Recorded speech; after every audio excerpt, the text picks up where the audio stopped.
Hello everyone, AmyR here with Prairie Paper and Ink. Welcome back to my channel and another video using another STAMPtember limited edition collab set. As always, I'll have links to all the things. And with the limited edition collab sets, they're one and done when they sell out. They are not restocked. However, all the brands have wonderful products to choose from. Today's being Hero Arts. Hero Arts has a lot of fabulous stamps and dies and products. And I'll have a link to all the Hero Arts things with the supplies in the description box below the video. So this collab set is called Snowy and Bright. It's a little 4x6 stamp set, and there is a coordinating die set with it as well. Or you can get it just the stamps. There's the two options, and I'll have links to both. And for my cards, I had die cut some distressed watercolor paper with, yet again, the Simon Says Stamp A2 Postage Rectangles wafer dies. Obsessed with those. Obsessed. Love them. So anyway, die cut those backgrounds, and then I stamped the lump. It's kind of what it looks like, the lump stamp, onto those with Simon's SEAFOAM Positively Saturated ink. And then over it, there's a scribbly image that is basically like, you know, the skating lines. And I stamped that with white pigment ink. And then I set those aside. And then I'm just stamping on more scraps of the distressed watercolor paper. And I'm stamping the little outline images in this set with Simon's new black ink. I promised y'all I'd be giving this ink a good run this month with all the content I'll be doing and just really testing it out. So I've used this ink a couple times already in videos I've posted. I did alcohol marker coloring in an earlier video. I had stamped the ink and done ink blending over it. Now this time, watercoloring. So I just stamped the images and then I'm doing very simple watercoloring. I'll say right off the bat, this ink held up great. But again, I'm gonna keep testing it out and see what I, really think about it. So for my watercoloring, I'm using Simon's Positively Saturated inks. That first color I used was Cookie for their little skin tones. And then I used Clay for her hair. I'll have all the colors like listed and linked in the supplies as well. Here I'm using LATTE. And yeah, any water reactive ink will work for this, as well as like watercolor, like whatever you want to do. And yeah, simple watercoloring. I'm using my little tiny Tim Holtz detail water brush to do all of my watercoloring. You could also use just a little paintbrush dipped in water as well. A paintbrush gives you more control. I've talked about this because water brushes are finicky. You can't see it, but off to the side, right off camera, I have a cloth that one I use to just wipe my brush when I'm switching colors, but also to absorb extra ink. Because with water brushes, one, don't squeeze them, or at least don't squeeze them over your project. And even then, sometimes they just decide to start like becoming leaky. It's a weird thing with water brushes. That said, this little one that I've been using, I have been using this same one for more years than I can count. And it's just my little go-to. Like, it's convenient. It's convenient. So, like I said, these inks, these positively saturated inks, as you can see, they paint really nicely. Distress inks would work. You could even use distress oxides. The only thing you have to think about with something like distress oxides is because they have the pigments in them, sometimes they'll obscure the stamp lines. But yeah. And with these images, normally when I do like watercoloring and over a stamped image, I heat emboss them. I talk about that a lot. Like I like to heat emboss my images to give them those raised edges, my little bumper pads to keep colors from running into each other, which I did not do with these. I just stamped them with that black ink and then colored. It was fine. I survived. But also, this was very simple coloring. Like, I smushed the ink pad onto my little palette, pick up the color with a water brush, paint, and then go on. I'm not layering colors, I'm not doing any sort of blending or techniques. It was just filling them in. And because these images are like small and just the style of them, it just worked. Like this was really kind of therapeutic in a sense because it didn't take very long, and I just felt like I didn't need to overthink it, because sometimes that, I've kind of mentioned that with when you've got large images or just a lot of big open space to color in, sometimes that can be more intimidating because you can really see, you can see if it's streaky, you can see if you didn't blend very well or whatever. But with littler images like this, it's like just slap on the color, especially this kind of style, this sort of sketchier style, it just lends itself to that. Hopefully that makes sense. That was my thought process anyway. So once I was done coloring them all, I die cut them, set them aside. I came back to these panels that I had stamped. The little lake is really what it was. And I took these two little pine tree images from the set. There's also trunks that are separate, so you can stamp them, with different colors. Didn't use that though. I used just the trees. And I'm stamping them with pine and artichoke positively saturated inks.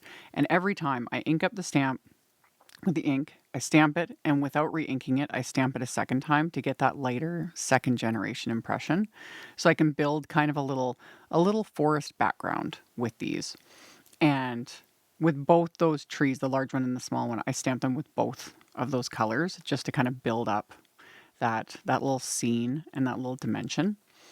And yeah, the only thing I didn't use from the set was there's little images to create little mountains.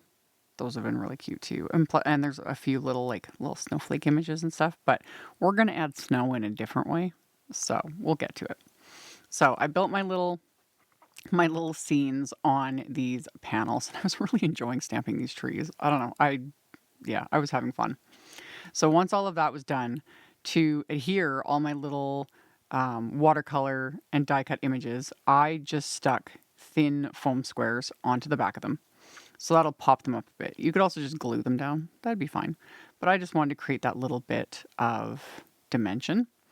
So did my little bit of fiddliness, trimming down some of these foam squares to fit in the more narrow spots. And then I can pop all of these onto these backgrounds, and it's just cute.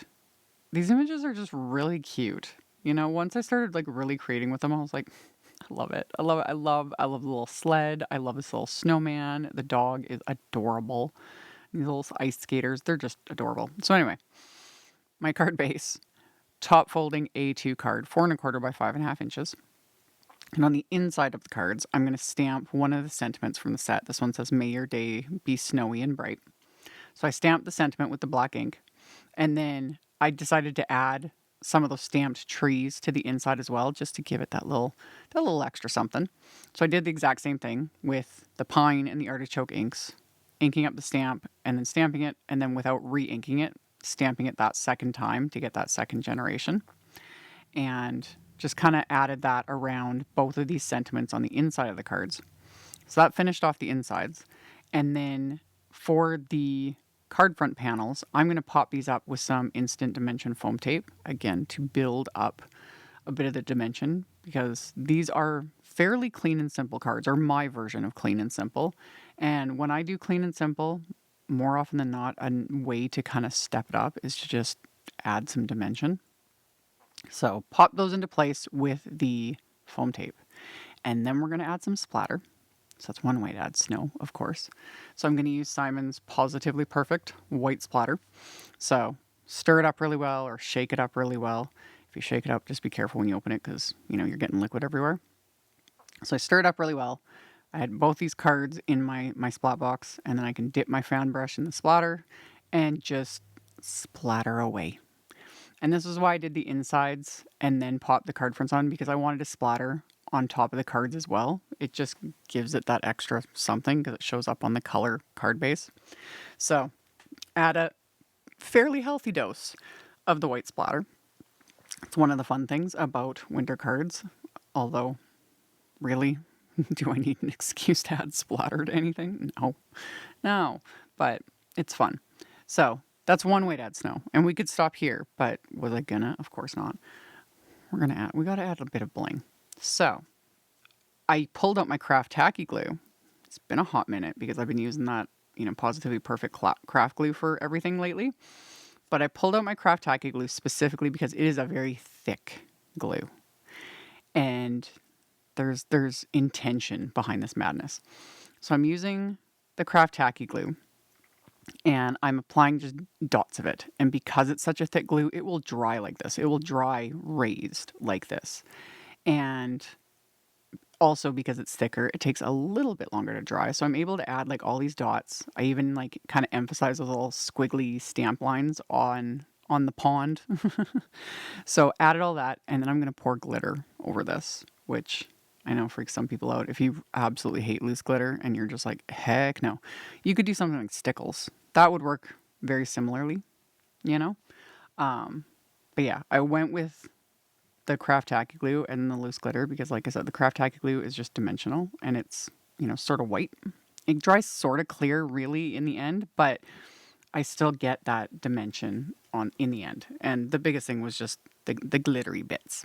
But again, you could just use like stickles or skip it completely if you're just like, no to the glitter. So I poured the glitter on while the glue was still wet, tapped off the excess, and then set it aside to fully dry, which doesn't take that long.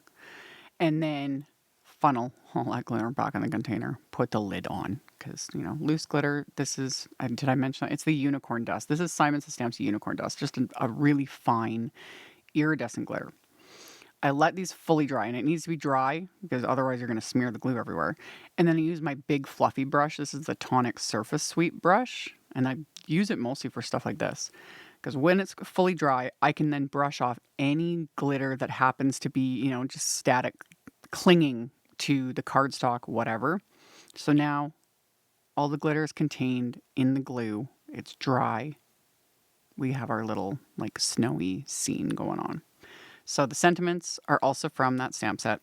I had white heat embossed them onto scraps of Schoolhouse Red cardstock. Die cut them with coordinating wafer dies. And then I'm popping them into place with those thin foam squares to, again, just build that smidge of dimension. And that finished off these cards. So we've got this cute little watercolor snowy scene with the splatter and a little bit of glittery bits for the snow. These were fun. These were fun. And like I mentioned in the intro, I'll have links to all the things in the description box below the video. So you can check that out if you're interested. Thank you all so very much for hanging out with me, for thumbs upping and commenting. I appreciate it so very much. And I will see you all very soon in the next video. Bye. Thank you so much to my amazing Patreon supporters. For anyone that might be interested in joining my Patreon community and supporting me, the link to my Patreon is in the description box below the video. For everyone else, as always, thank you all so much for taking the time to watch my videos, for thumbs upping, commenting, subscribe if you haven't, I'd love to have you. And here's a couple other videos for you to check out in case you missed them. Bye!